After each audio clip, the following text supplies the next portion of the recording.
Hi guys, and welcome back to class. In our last class we discussed using the tracking feature for different kind of effects. Well, in this lesson we're going to be entering a new phase and we're going to be discussing about the Lumetri Color Panel. So to be on the same page with me, I will be importing media from the Lumetri project files in the description below. So you do not need to actually search for long for it, but to be more explanatory than trying to, do what I will be doing in this lesson. So let's jump right in. So I've dragged my video into my timeline, and this is the Lumetri Color workspace. So in the Lumetri Color workspace, we have so many panels and different sections. And one of the panels, or to even activate the panel fully, is to click on your video in the timeline that you want to color grade. But most of the time, most professionals do not color grade on the video. They rather just bring in an adjustment layer. So when you bring in the adjustment layer, you just drag and drop and leave it on your layer 2 in your timeline. So when you click on the adjustment layer, you're telling Premiere Pro that you want to use this adjustment layer as the effect or the pad where the color stays, so it can work with this video. So if we look to our right, where we have the basic correction tools, one of the first thing you'll be seeing is the input LUT, and you can actually use different LUTs that comes with Adobe Premiere Pro or whichever one you have downloaded on the internet. So one of the good thing is that in the Lumetri Color workspace, we have where you can change your white balance, your temperature, your tint, and your saturation. So in this color workspace now, if you would like to change your white balance, one of the easiest ways to actually correct your white balance, because anytime you shoot, you may not be getting the correct white balance, and if you would like to change that, you literally just need to click on the eyedropper tool right here in front of the white balance and click on the brightest or the whitest part in your videos. So what this does is it helps you change the temperature and adjust a little bit of the exposure sometimes if it is underexposed or overexposed. So for the tint as well, you can do whatever you want with it, but I would like you to note that it is better or easier to start with the light section in the Lumetri Color Panel, so that you can be able to actually adjust some of the things you want to adjust before putting up your tint.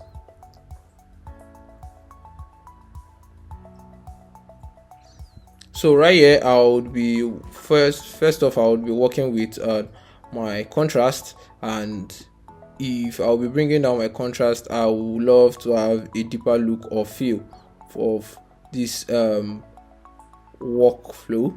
So what I'll just be doing is I'll just be increasing my contrast. Yes, then I love how the temperature is mid.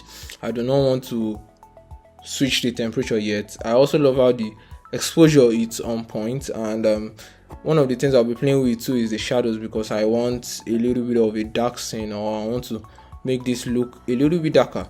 So what I'll be doing is I'll be reducing the shadows in these, and when you reduce them, this is what you have.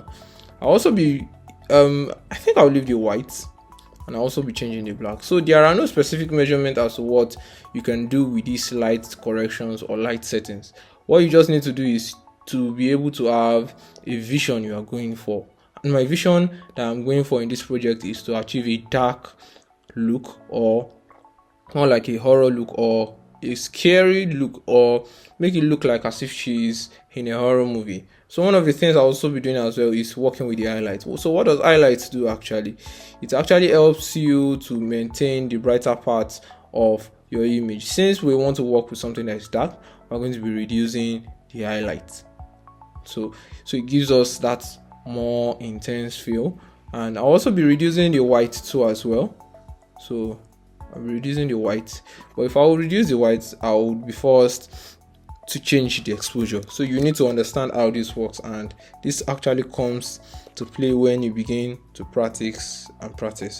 So That is that. Then now I can now decide to change the temperature or the look of how my video feels like. So I'll be taking this to the blue part, and I think I have this. And if I want to check what I've done before and what I have now, or what the video was before and what I have now, I come to the FX part beside the Lumetri color, and I'll toggle it to switch it off or switch it on. So when I switch it off, this is what we have before. Now this is what we have for the new look that we are working towards.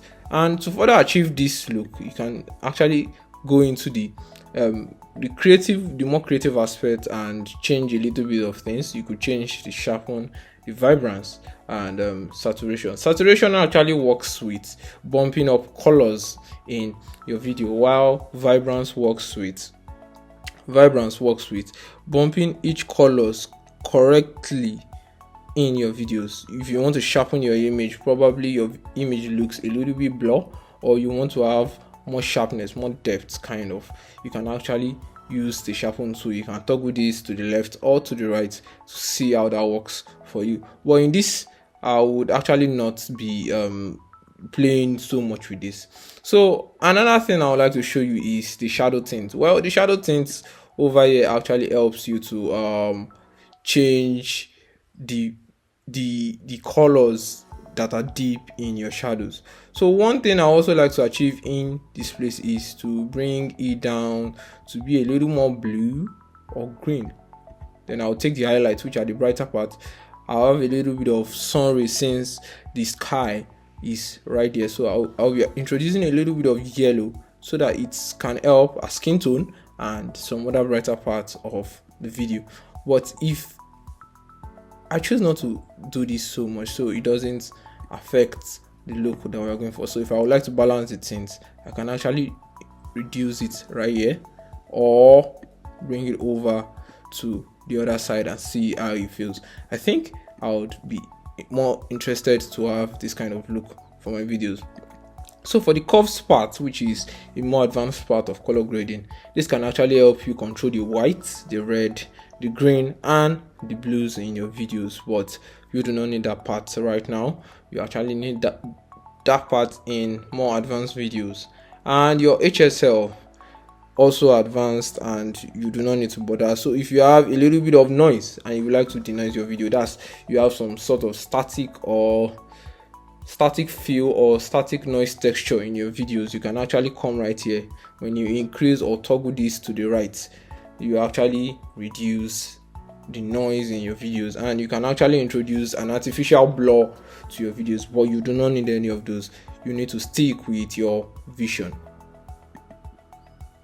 So I think that will be all for introducing you into the Lumetri Color Panel. I also like to add that if you would like to expand or understand the Lumetri Color Panel more, you need to come over to this place. So what this means is the upper part represents the colors that are more dominant in the video, and those are the highlights, and the lower part represents the shadows. So when you see 0 to 102, you know that this is where the shadows lie, or the darker part of the video lie, and this is where the upper part of the video, that's for the highlights, for the contrast, and a little bit of things lie. So as you change this, you find out or realize that this also changes as well, and as you play on the video, it also syncs with it and also matches the color workflow in the video. So bye for now. See you in the next class.